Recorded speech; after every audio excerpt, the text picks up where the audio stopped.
Hello everyone, in this video I will show how to replace a cabin air filter on Volkswagen Polo 5th generation.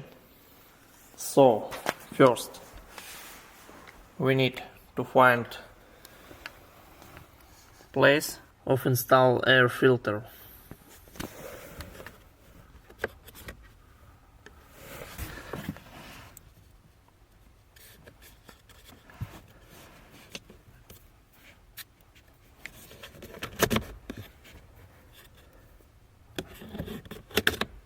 Okay,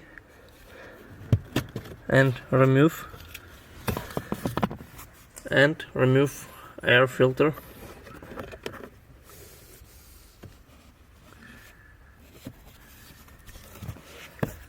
Then we need new filter.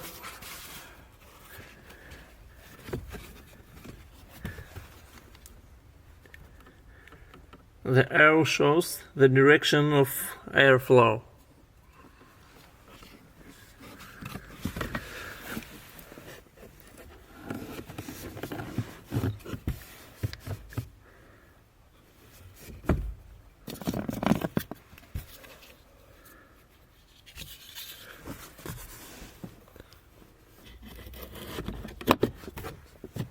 Okay,